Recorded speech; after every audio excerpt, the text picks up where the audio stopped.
Alrighty. First attempt. Let's see. I need to do star. Okay. That makes it actually quite easy. Because I can use a single monster to do both of them. Oh, this monster boosts its own status ailment and prevents me from uni-gaining. Interesting.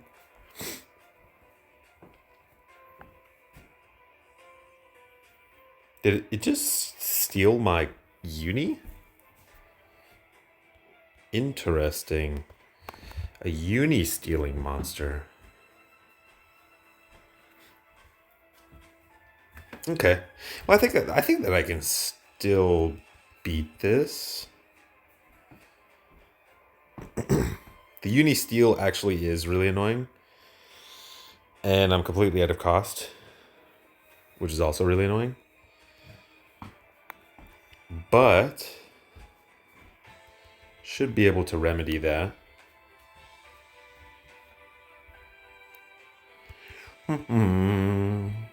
Uni. Please uni quickly. Okay. So now I have 200% buff and a crest.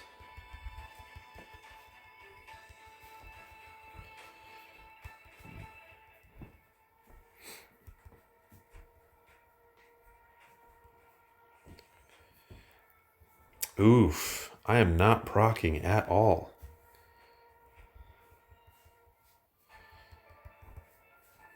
That is really rough. All right. Oh, why am I using her right? I shouldn't be using Alpha right now. Well, whatever. It's fine. It happens. So I basically can't hit him with any debuffs, but hitting monsters like this with debuffs already sucks. So I'm confused why you would do that.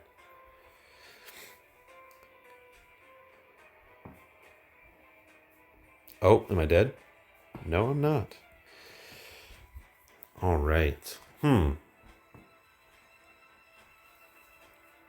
Doesn't seem that difficult of a monster, but it's kind of annoying having to kill it, so I keep running out of cost.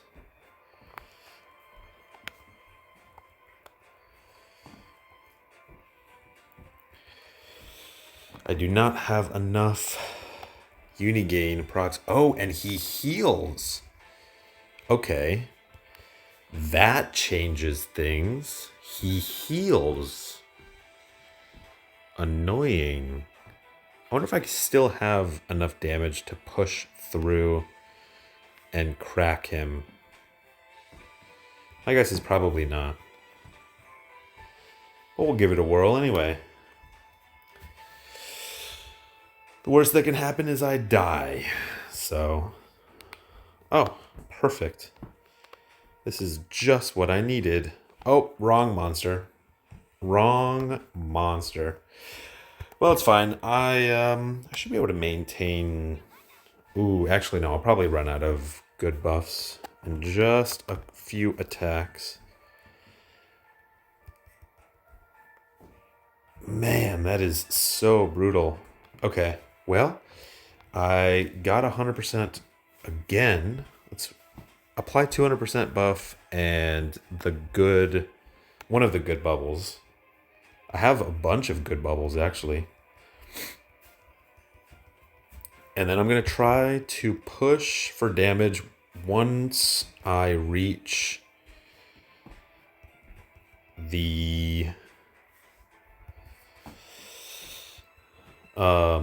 once I'm able to throw this monster, I'm going to push for damage now with the element advantage, because I should gain a massive elemental advantage. The problem is I'm out of cost.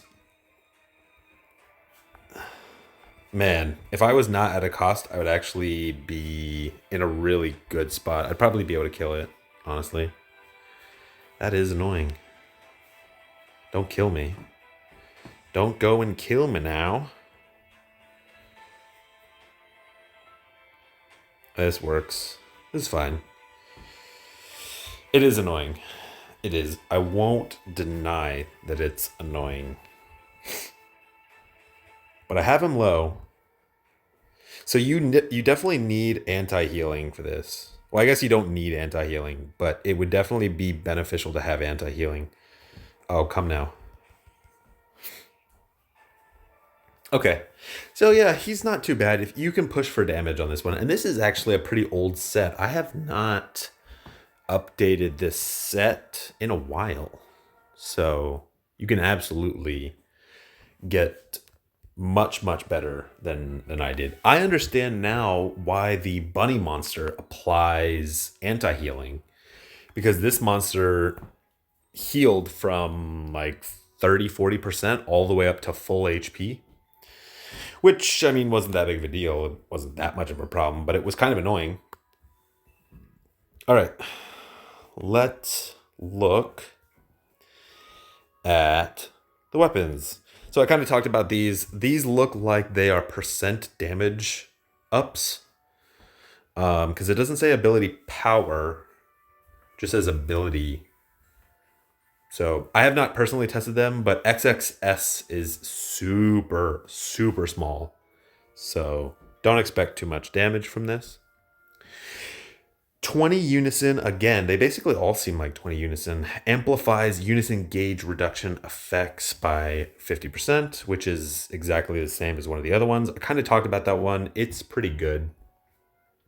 I guess I should, since this is a different video, I guess I'll talk about it.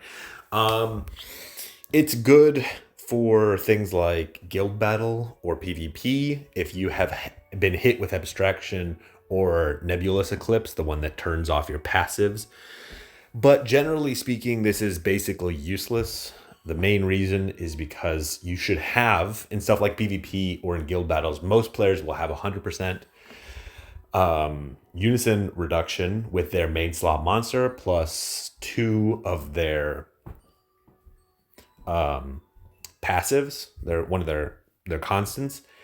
And generally speaking, it's unnecessary. So the only situation that this would actually be good is that if you got hit with something like abstraction or nebulous eclipse and they were trying to uni down you. But in both cases, if they've thrown a monster that applies abstraction or nebulous eclipse, you guys are probably dead anyway, and gaining uni is the last thing that you're wanting to do. Most of the time you just attack the enemies and hope they don't kill you, and you can snag a few kills before they go into something like crystal or they go to the next round in PvP. So this is basically garbage. I'd say it's like a 2 out of 10. You'd never use this in something like PvE unless it was a really unique monster that just spammed abstraction and also spammed uni downs. Yeah, it'd be a really interesting thing for something like PvE, but generally in PvE you don't want to spend 20 of your uni to just be able to gain uni. So it's kind of in a weird spot. I don't like it. Thunder God's Incarnation. Chipped Blade. Again, I've already talked about this one in another video, but Chipped Blade is fantastic. You'd never use this in PvE. It's basically 0 out of 10. In PvP and in guild battles, you could use them. Now, in guild battles, you would just want to use them in the first round. I could see players using this if they were trying to prevent the enemies from sniping, but they weren't a sniper themselves. Generally speaking, I'd put this on something like a cleric or a rook, something that's protecting the team and gaining uni kind of slower, because the first thing that you'd want is you'd have characters like Lancers use Clamorous Howl to apply Chipped Blade so that your team doesn't get one shot. So you kind of want to mix this in as an additional way of reducing the damage that's incoming. But it can't use it right away because it requires 20 uni. So you have to wait for a second or two, like an ability or two in order to even attempt to use this. So it is kind of in a weird spot. I don't know exactly how I feel about it.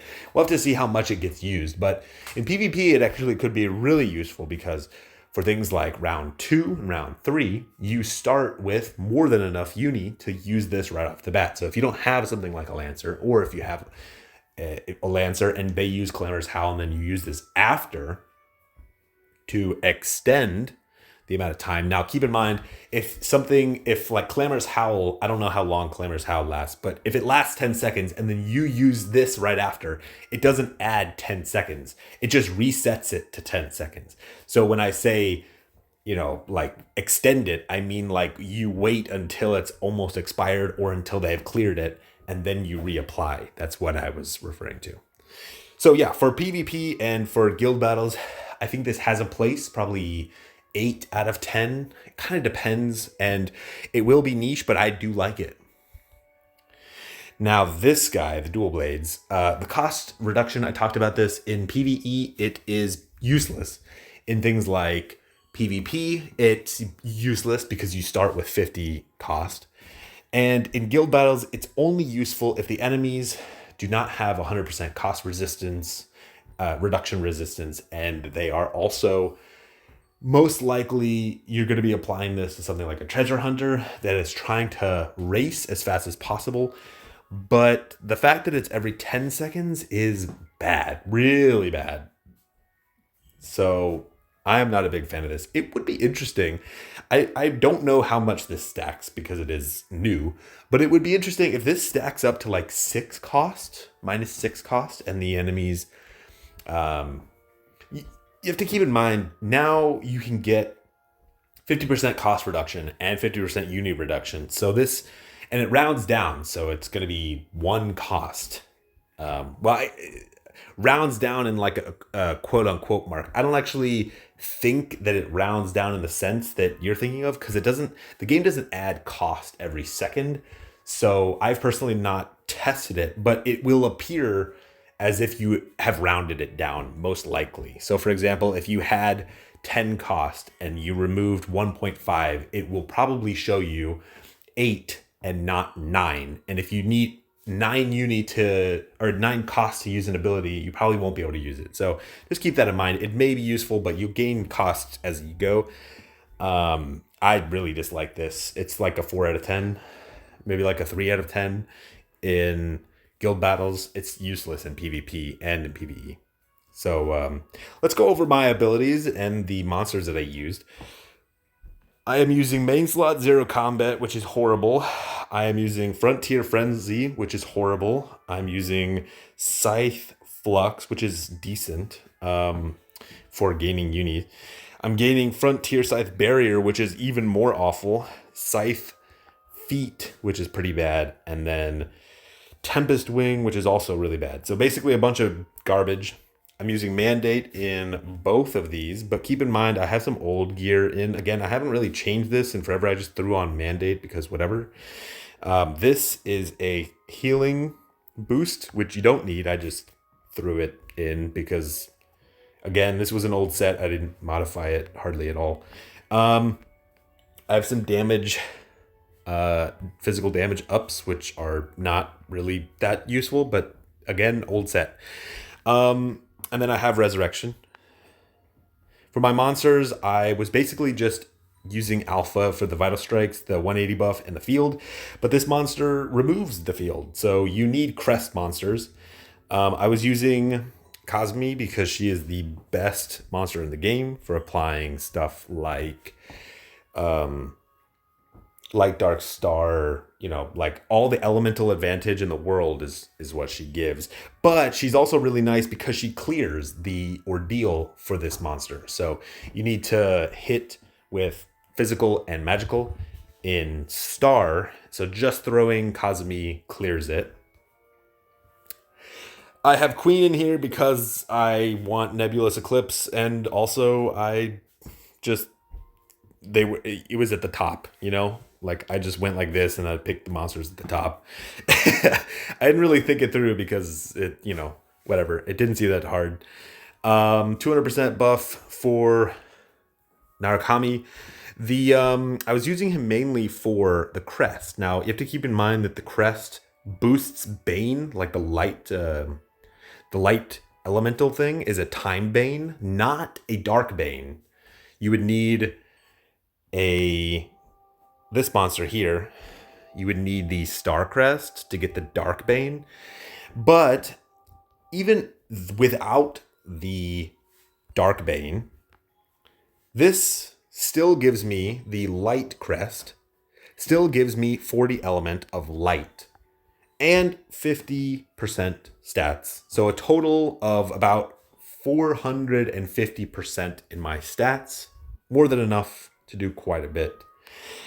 Also, good bubbles on Narukami and Alpha. And then in my opinion, the best bubble in the game on Free Ren, which is Barracks. Again, I was using a bunch of field monsters, thinking that it wouldn't remove field, but of course it does. This monster is fine, but it's good against high-level PvE because of the Fortify. And yeah, I mean, this monster is not like the best. I could have absolutely picked a better monster, but yeah. And that's it. I don't think it was too difficult. This one wasn't bad. All right, catch you guys later.